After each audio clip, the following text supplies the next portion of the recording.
Hello dear students, welcome to you my online classes and I am Dr. DL Kumar, Biology faculty. Now today we discuss significance of sexual reproduction. Sexual reproduction के significance अपन बात करेंगे. Dear students, in previous video we discussed phase in life. Sexual reproduction करने वाले जो living organism हैं उनकी life किन stage में होती है और मेनली वहां अपन ने 3 स्टेज की बात की थी, जिसमें हमने जुवेनाइल फेज, रिप्रोडक्टिव फेज और सीनेशियंस फेज का डिस्कस हमने किया था. और आज हम बात करेंगे सिग्निफिकेंस ऑफ सेक्सुअल रिप्रोडक्शन.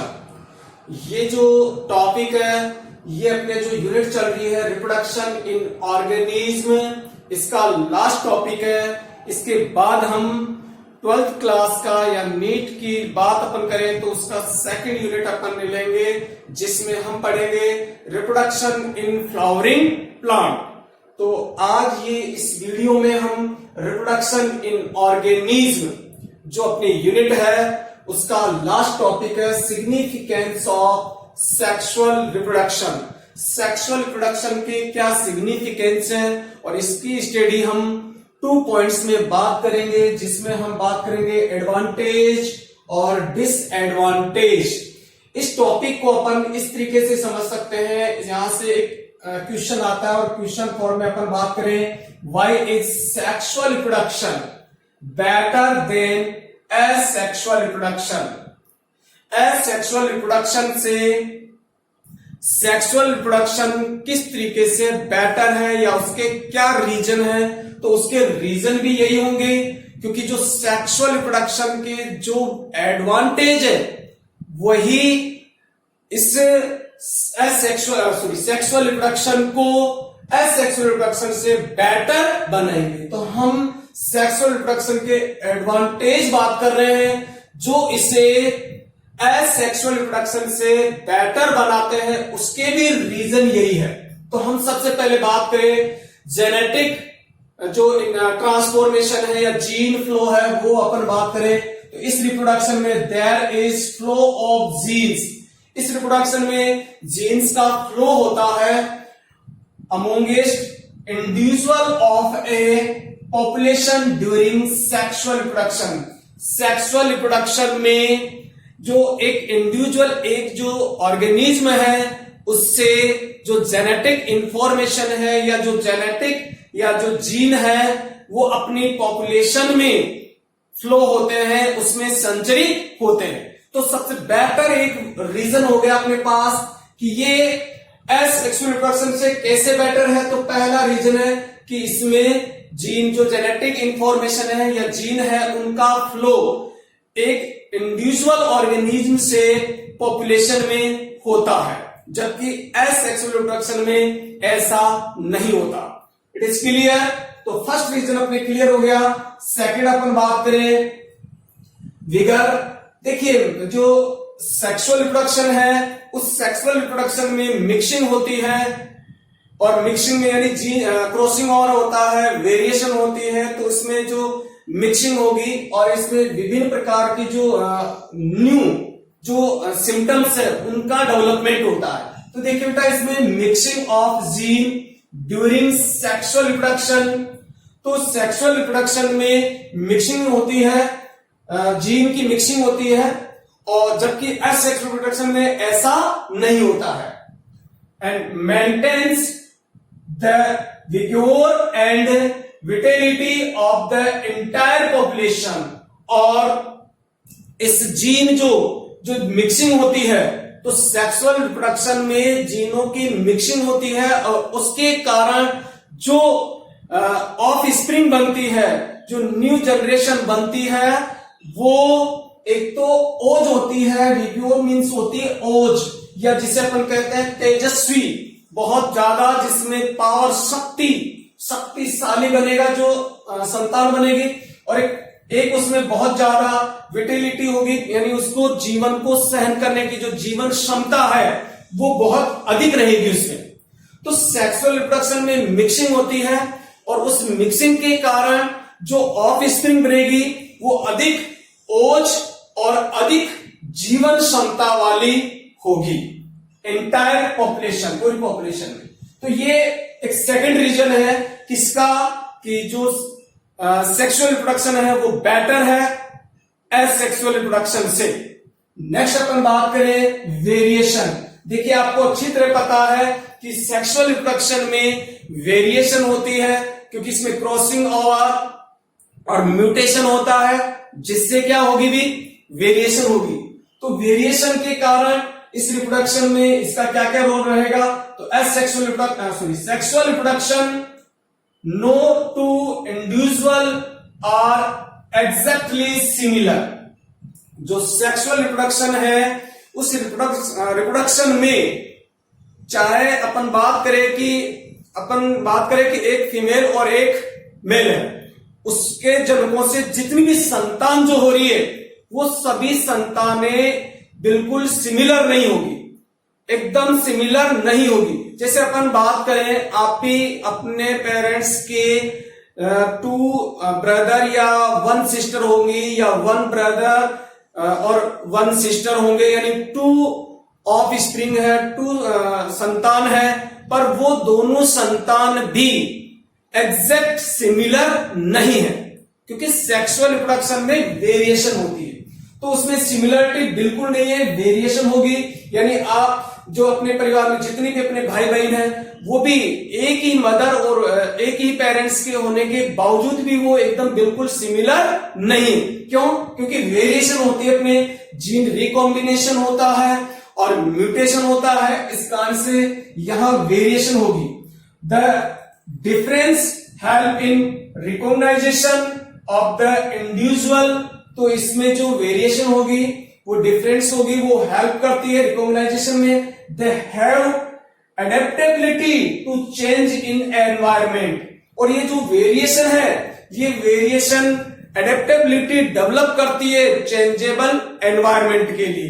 तो वेरिएशन होना बहुत जरूरी है, जबकि जो एसेक्सुअल रिप्रोडक्शन होता है उसमें वेरिएशन नहीं होती है। नेक्स्ट अपन बात करें तो इवेल्युएशन। देखिए बेटा, इवेल्युएशन हम डेवलपमेंट को कहते हैं। डेवलपमेंट कब होगा? जब वेरिएशन होगी, क्योंकि वेरिएशन जो है इवेल्युएशन के लिए रॉ मटेरियल है। तो वेरिएशन किसका रॉ मटेरियल है? इवेल्युएशन का। तो इवेल्युएशन विदाउट वेरिएशन नहीं होगा, जबकि जो एसेक्सुअल रिप्रोडक्शन है उसमें वेरिएशन नहीं होती है। तो variation produce in sexual reproduction from the basis of evaluation. तो सेक्सुअल रिप्रोडक्शन में वेरिएशन होती है, और जो वेरिएशन है वो इवेल्युएशन का बेस है, जिससे वो इवेल्युएशन होता है। तो without evaluation, do not evaluation, without variation के इवेल्युएशन नहीं होगा कदापि।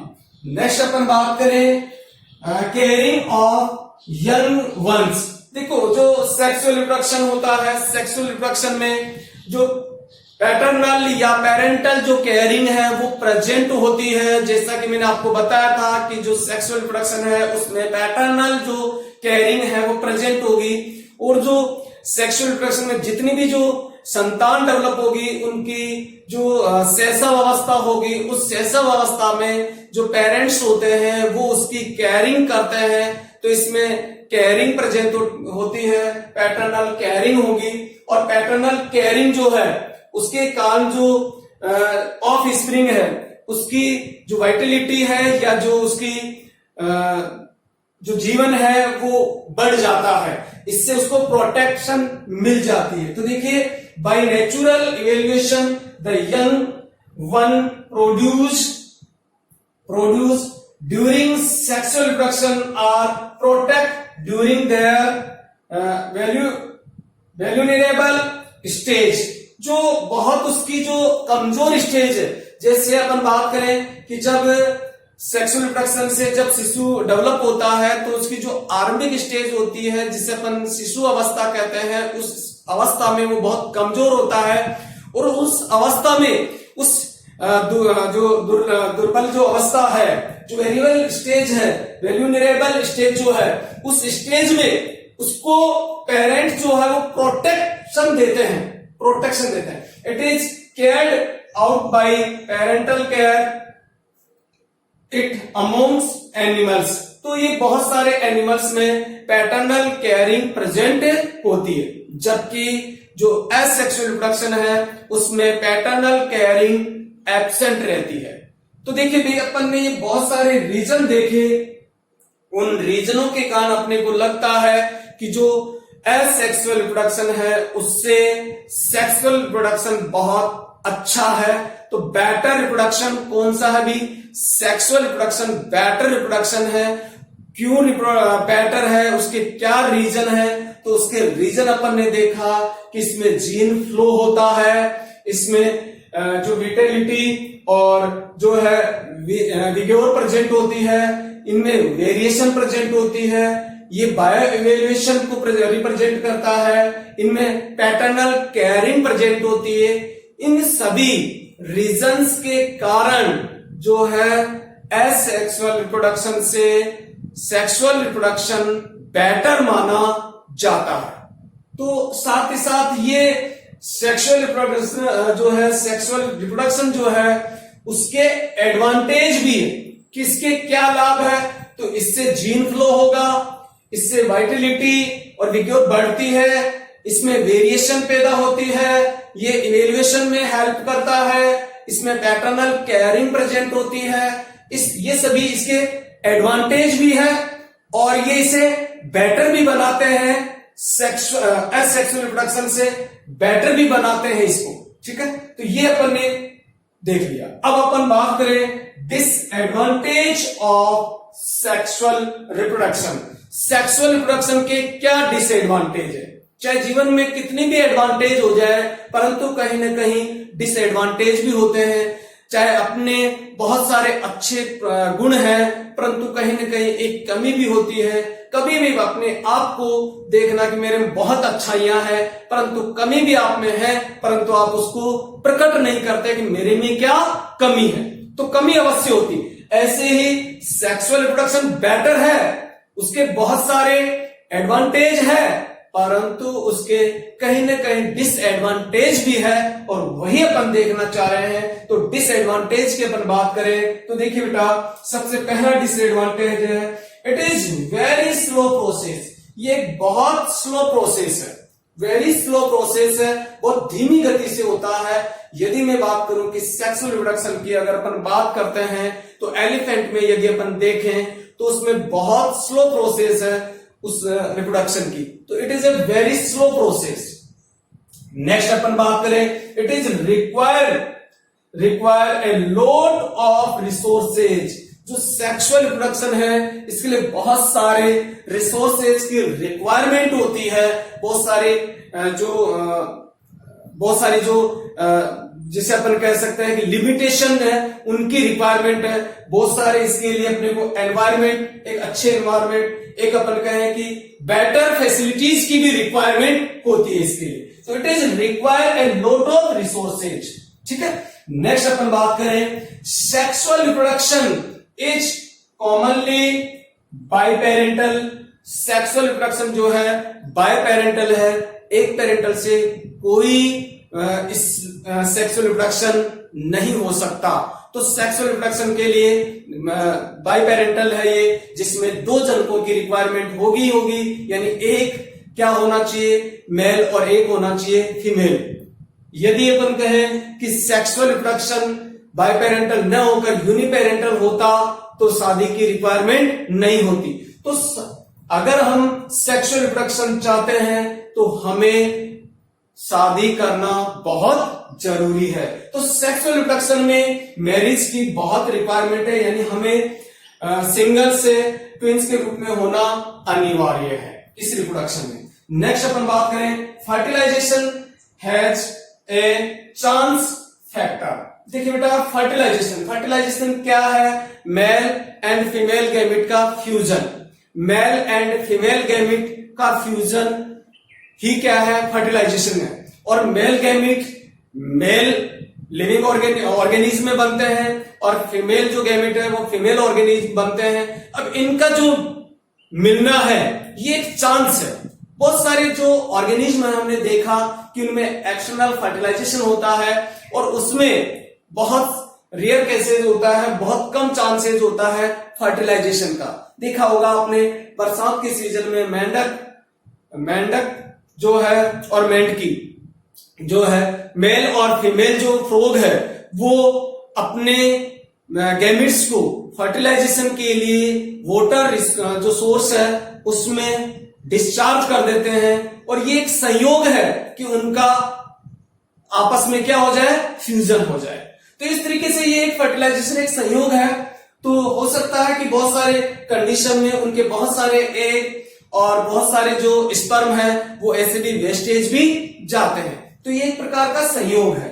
नेक्स्ट अपन बात करें तो वो है अपने a large number of young ones die due to poor genetic makeup in face of high level of competition. देखिए बेटा, सेक्सुअल रिप्रोडक्शन में जो मल्टीप्लिकेशन है वो स्लो रेट से होता है और उनमें जो ऑफ स्प्रिंग बनी है उनकी जो नंबर है वो कम है, उनकी संख्या कम है और बहुत सारे लार्ज नंबर में बहुत सारे जो यंग जो ऑफ स्प्रिंग है वो भी मर भी जाते हैं। तो उस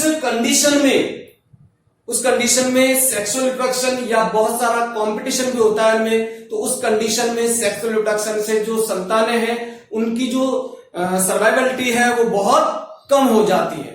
देखिए, आज अपन देख रहे हैं कि अपने जो विश्व में है एक कोविड-19 करके एक कोरोना डिजीज फैल रही है और उस डिजीज के कारण लाखों लोग यंग स्टेज में ही डेथ को या मृत्यु को प्राप्त हो चुके हैं। तो इस तरीके से तो जो सेक्सुअल रिप्रोडक्शन में उसमें एक मल्टीप्लिकेशन बहुत स्लो है और डाई की जो संभावना है, जो डेथ की संभावना है वो बहुत ज्यादा हो जाती है। इस प्रकार से भी इस रिप्रोडक्शन में ये भी एक सबसे बड़ी समस्या है। ठीक है, तो अपन ने देखा बेटा कि सेक्सुअल रिप्रोडक्शन के इतने एडवांटेज है, साथ ही साथ डिसएडवांटेज भी अपन ने देखा। तो ये एक रिप्रोडक्शन का वेरी स्लो प्रोसेस है। इसके अगेंस्ट में यदि अपन मैं बात करूं एसेक्सुअल रिप्रोडक्शन की तो वो बहुत फास्ट प्रोसेस है। It is required A lot of resources. उसके लिए कोई किसी प्रकार की लॉट ऑफ जो रिसोर्सेज है उसकी रिक्वायरमेंट नहीं है। यदि मैं बात करूं sexual reproduction is commonly biparental तो वो यूनिपेरेंटल है। Fertilisation has a chance of factor, वहां फर्टिलाइजेशन होता ही नहीं है। और अपन बात करें कि यहां पर जो मल्टीप्लिकेशन की जो रेट है वो बहुत फास्ट है और उसमें जो पेरेंटल जो प्रोटेक्शन है वो होती भी नहीं है और उसकी जरूरत नहीं है, क्योंकि उनकी जो रेट है मल्टीप्लिकेशन जो रेट है वो बहुत ज्यादा होने के कारण वो मरेंगे नहीं, इतने डेथ नहीं होगी। फिर भी वो अपनी जो लिविंग ऑर्गेनिज्म है अपने ऑफ स्प्रिंग को इस दुनिया में सर्वाइवल रख सकते हैं। ठीक है, तो ये था भी तो बेटर कौन, सेक्सुअल रिप्रोडक्शन। ठीक है, नेक्स्ट अपन बात करें एक और छोटा सा टॉपिक अपना जो है लाइफ स्पैन। देखिए बेटा, लाइफ स्पैन जीवन अवधि।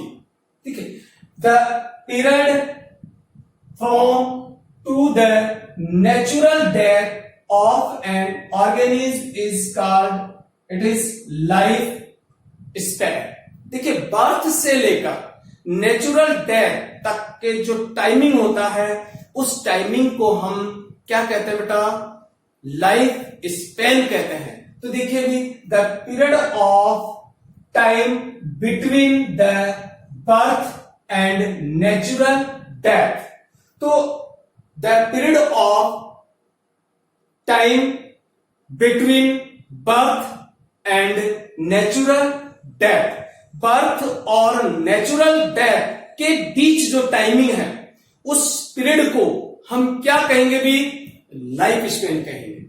देखिए, अपन बात करें लाइफ स्पैन को और शॉर्ट में अपन बात करें तो लाइफ स्पैन बर्थ हुआ और उसकी नेचुरल डेथ हुई, इसके बीच में जितना भी ड्यूरेशन निकला उस ड्यूरेशन को हम क्या कहते हैं बेटा, लाइफ स्पेन कहते हैं। और यहां से एक क्वेश्चन अवश्य आता है, कई बार बोर्ड के एग्जाम में ये क्वेश्चन पूछा हुआ है, व्हाट इज लाइफ स्पेन।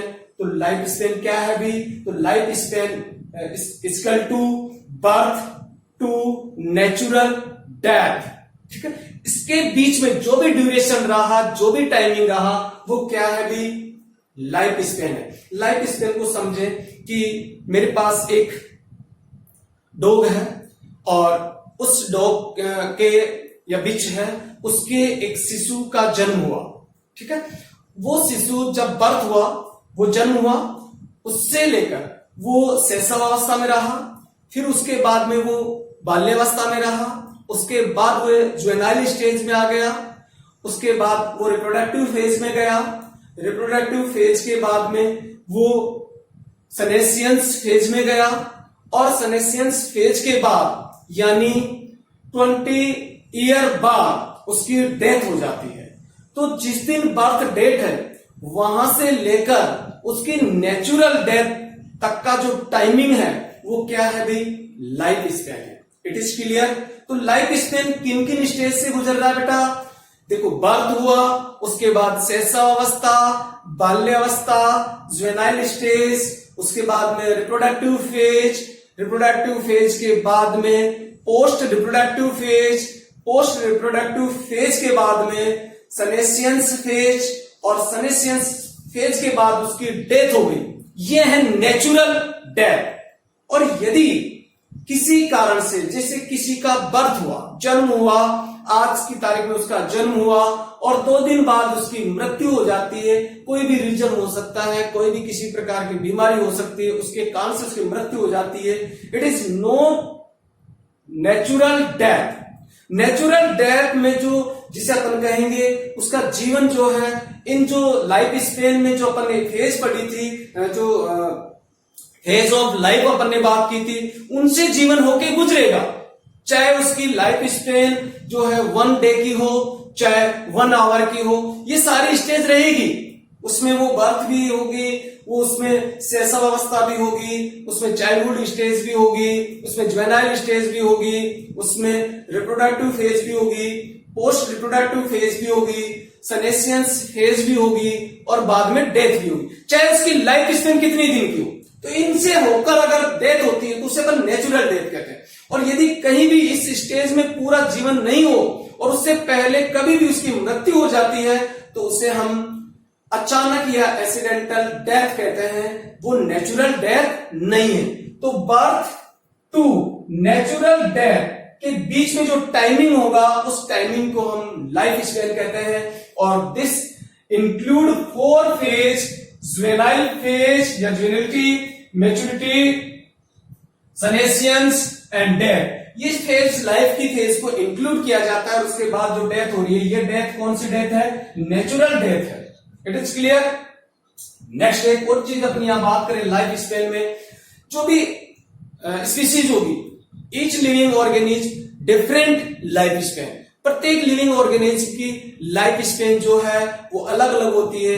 एक स्पीसीज की सभी जो ऑर्गेनिज्म है उनकी लाइफ स्पेन सेम होती है। लाइफ स्पेन एनवायरमेंटल, न्यूट्रिशन या लाइफ स्टाइल, इन सभी जो फैक्टर है उनके ऊपर भी डिपेंडेंट होती है। पर लाइफ स्पेन जो है एक्सटर्नल जो कैरेक्टरिस्टिक्स है, जिसे हम कहें मॉर्फोलॉजिकली जो कैरेक्टर्स है, उसके ऊपर डिपेंडेंट नहीं करती है। तो लाइफ स्पेन किसी भी लिविंग ऑर्गेनिज्म की शेप, साइज, इसके अलावा अपन बात करें कि जो वॉल्यूम है उसका या मॉर्फोलॉजिकल जो कैरेक्टर्स है उसके ऊपर डिपेंडेंट नहीं होती है। तो लाइफ स्पेन कभी भी, यदि कोई बहुत बड़ा बॉडी वाला क्या है लिविंग ऑर्गेनिज्म है तो उसकी बड़ी लाइफ होगी, ऐसा नहीं है। तो जो लाइफ स्पेन है वो उसके शरीर या बॉडी के वॉल्यूम पर, उसकी शेप पर, साइज पर, या जो भी कोई भी मॉर्फोलॉजिकल जो कैरेक्टर्स है उसके ऊपर डिपेंडेंट नहीं करती है।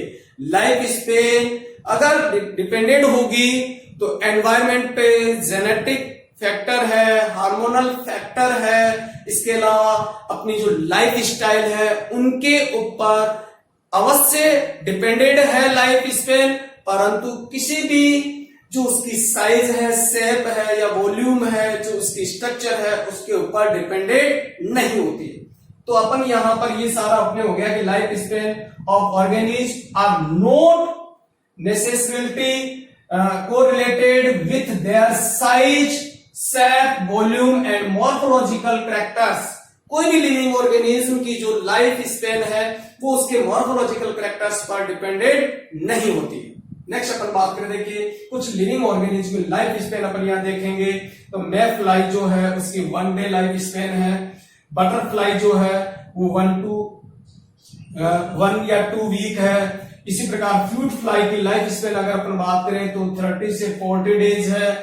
क्रो की यदि बात करें तो 15 ईयर है। काऊ की बात करें तो 15 ईयर है। अब यहां देखें, आप समझे, यहां पर देखो ये 3 ऑर्गेनिज्म है। यह है क्रो। देखिए क्रो जो है वो छोटा सा एक बर्ड है और काऊ एक बड़ा मैमेलियन फैमिली का एक ऑर्गेनिज्म है, एनिमल है। केट भी मैमेलियन फैमिली के एक छोटा ऑर्गेनिज्म है।